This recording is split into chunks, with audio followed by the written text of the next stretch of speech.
नमस्कार दोस्तों, स्वागत है आप सभी का हमारे इस YouTube चैनल में। दोस्तों, इस वीडियो हम पर्यावरण संबंधित कुछ महत्वपूर्ण क्वेश्चन लेके आए हैं जो कल होने वाले सहायक शिक्षक भर्ती के एग्जाम की दृष्टि से बहुत ही महत्वपूर्ण होने वाला है। तो एक बार ज़रूर आप लोग यह वीडियो पूरा ज़रूर देखें और चैनल को सब्सक्राइब जरूर करें। तो दोस्तों देखते हैं सबसे पहला क्वेश्चन, पर्यावरण के किस घटक का दायरा विस्तृत और विशाल होता है? ऑप्शन ए है प्राकृतिक पर्यावरण, ऑप्शन बी मनुष्य निर्मित पर्यावरण, ऑप्शन सी जल पर्यावरण या फिर ऑप्शन डी सांस्कृतिक पर्यावरण।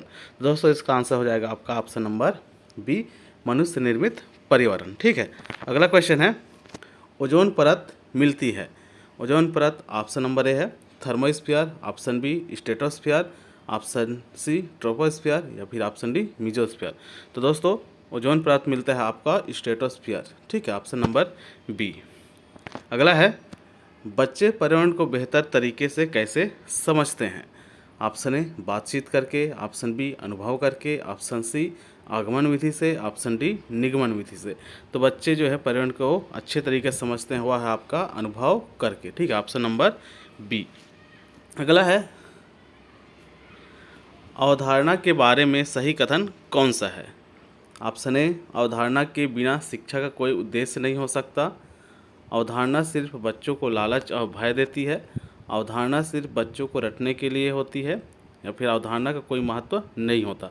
तो इसका जो सही आंसर है, यहाँ पर बोला है सही कथन कौन सा है, तो इसका आंसर हो जाएगा आपका ऑप्शन नंबर ए अवधारणा के बिना शिक्षा का कोई उद्देश्य नहीं हो सकता। ठीक है, तो ऑप्शन नंबर ए सही हो जाएगा इसका आंसर। अगला देखते हैं, मिनी माता रोग का संबंध किससे है? ऑप्शन ए कैडमियम प्रदूषण, ऑप्शन बी मरकरी प्रदूषण, ऑप्शन सी अमोनिया प्रदूषण या फिर ऑप्शन डी कार्बन प्रदूषण। तो इसका उदाहरण है, इसका जो आंसर हो जाएगा वह हो जाएगा आपका ऑप्शन नंबर बी। ठीक है, अगला क्वेश्चन देखते हैं, कौन सा गैस मुख्यतः ग्लोबल वार्मिंग के लिए उत्तरदायी होता है? तो आप सभी को पता है कि ग्लोबल वार्मिंग के लिए उत्तरदायी गैस कौन सा है? Carbon dioxide. ठीक है, ऑप्शन नंबर सी इसका सही आंसर हो जाएगा। अगला है, सामाजिक विज्ञान और पर्यावरण अध्ययन शिक्षा के ढांचे में किन तत्वों का सम्मिलन होता है? तो कौन कौन से तत्वों का सम्मिलन होता है देखते हैं। ऑप्शन ए है कौशल और मूल्यों का, ऑप्शन बी भौतिकी और रसायन विज्ञान का, ऑप्शन सी इतिहास और भूगोल का, ऑप्शन डी भाषा और साहित्य का। तो इसका आंसर हो जाएगा आपका ऑप्शन नंबर ए कौशल और मूल्यों का जो है यहाँ पर सम्मिलन होता है। ठीक है, अगला क्वेश्चन है, बच्चों को पर्यावरण संबंधी अवधारणाओं को समझाने के लिए कौन सा माध्यम सबसे अधिक उपयुक्त है? ऑप्शन ए प्रदर्शन और नाटक, ऑप्शन बी पर्यटन और अवलोकन, ऑप्शन सी चर्चा और वाद विवाद, ऑप्शन डी पर्यावरणीय परीक्षण और अनुसंधान। तो पर्यावरण संबंधी जो अवधारणा है उसको समझाने के लिए सबसे उपयुक्त तरीका है पर्यटन और अवलोकन। ठीक है, ऑप्शन नंबर बी। अगला है, पचित भोजन के उपयोगी पदार्थ मुख्य रूप से अवशोषण कहाँ होता है? ऑप्शन ए अमाशय की दीवार में, ऑप्शन बी छोटी आंत की दीवार में, ऑप्शन सी बड़ी आंत की दीवार में या फिर ऑप्शन डी यकृत में। तो यह अवशोषित होता है आपका ऑप्शन नंबर बी छोटी आंत की दीवार में। ठीक है, इसी प्रकार अगला क्वेश्चन है, मार्गदर्शित रचनावादी ढंग से सीखने की प्रक्रिया में पहला चरण क्या है? ऑप्शन ए बच्चों को बताना कि क्या करना है, बच्चों को विश्लेषण करने में मदद करना, बच्चों को स्वयं कोशिश करने देना, या फिर डी बच्चों को प्रश्नों के जवाब खोजने के लिए प्रेरित करना। तो इसका आंसर है आपका ऑप्शन नंबर बी बच्चों को विश्लेषण करने में मदद करना। ठीक है, ऑप्शन नंबर बी इसका सही आंसर हो जाएगा। अगला है, पल्स पोलियो कार्यक्रम का उद्देश्य है। ऑप्शन ए पोलियो का उपचार करना, ऑप्शन बी पोलियो से उत्पन्न लकवा को रोकना, ऑप्शन सी पोलियो का संपूर्ण उन्मूलन करना, या फिर ऑप्शन डी इनमें से कोई नहीं। तो पल्स पोलियो कार्यक्रम का जो प्रमुख उद्देश्य है वह है आपका पोलियो का संपूर्ण उन्मूलन करना। ऑप्शन नंबर सी इसका सही आंसर हो जाएगा।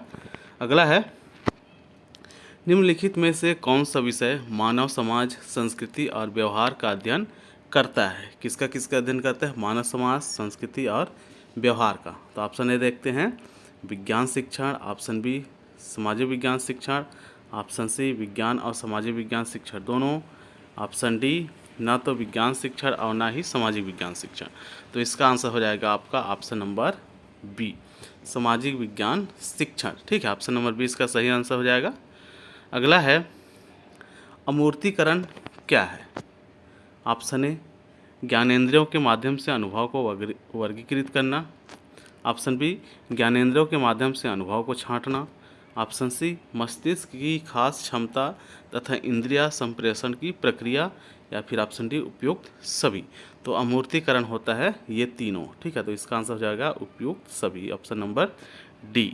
अगला है निम्नलिखित में से कौन सा विकल्प पर्यावरण अध्ययन की विषय वस्तु में शामिल नहीं किया जाता? यहाँ पर नहीं किया जाता है वह पूछा गया है। तो ऑप्शन ए देखते हैं वन संरक्षण, ऑप्शन बी राजनीतिक संरक्षण, ऑप्शन सी जल संरक्षण, ऑप्शन डी मृदा संरक्षण। तो पर्यावरण अध्ययन के लिए जो है यहाँ पर राजनीतिक संरक्षण का मतलब राजनीतिक संरक्षण को जो है शामिल नहीं किया जाएगा। तो इसका आंसर हो जाएगा आपका ऑप्शन नंबर बी। ठीक है, अगला है पर्यावरण अध्ययन के अधिगम का सिद्धांत कौन सा है? ऑप्शन ए आवश्यकता का सिद्धांत, ऑप्शन बी उपयोगिता का सिद्धांत, ऑप्शन सी जीवन से संबंधित होने का सिद्धांत, ऑप्शन डी उपयुक्त सभी। तो इसका आंसर हो जाएगा आपका ऑप्शन नंबर डी उपयुक्त सभी। ये तीनों सिद्धांत होते हैं। ठीक है, अगला है बच्चे कैसे सीखते हैं? ठीक है, ऑप्शन ए है खाली स्लेट के द्वारा, ऑप्शन बी खेलते समय और नए चीज़ों के साथ संपर्क में आकर, ऑप्शन सी कारकों द्वारा प्रभावित होकर के, ऑप्शन डी उपरोक्त में से कोई नहीं। तो बच्चे कैसे सीखते हैं? तो बच्चे सबसे अधिक तरीके से सीखते हैं खेलते समय और उन चीज़ों के साथ संपर्क में आकर के। ठीक है, तो ऑप्शन नंबर 20 का सही आंसर हो जाएगा।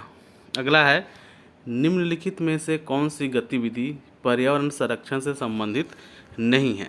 ऑप्शन ए वन उन्मूलन, ऑप्शन बी प्राकृतिक संसाधनों का संरक्षण, ऑप्शन सी यहाँ पर सी है बृहद पौधारोपण, या फिर ऑप्शन डी जलाशयों की इकाई में वृद्धि। तो इसका सही आंसर हो जाएगा आपका ऑप्शन नंबर ए वन उन्मूलन। ठीक है, ऑप्शन नंबर ए इसका सही आंसर हो जाएगा। अगला है पौधों के विभिन्न भागों के शिक्षण हेतु आवश्यक है। ऑप्शन ए पौधों का अवलोकन, ऑप्शन बी पौधों का चित्र, ऑप्शन सी श्याम पाठ, या फिर ऑप्शन डी पाठ्य पुस्तक।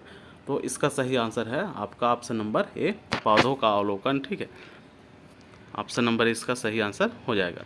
अगला है पर्यावरण अध्ययन में क्षेत्र भ्रमण का मुख्य उद्देश्य होता है। ऑप्शन ए सरकारी योजना का निर्वाह, ऑप्शन बी पिकनिक मनाना, ऑप्शन सी मनोरंजन, या फिर ऑप्शन यहाँ पर डी प्रत्यक्ष अनुभव। तो यहाँ पर बोला गया है पर्यावरण अध्ययन में क्षेत्र भ्रमण का मुख्य उद्देश्य होता है आपका ऑप्शन नंबर डी प्रत्यक्ष अनुभव। ठीक है, किसी भी क्षेत्र का भ्रमण करके आप लोग जो है इसका प्रत्यक्ष भ्रमण कर सकते हैं।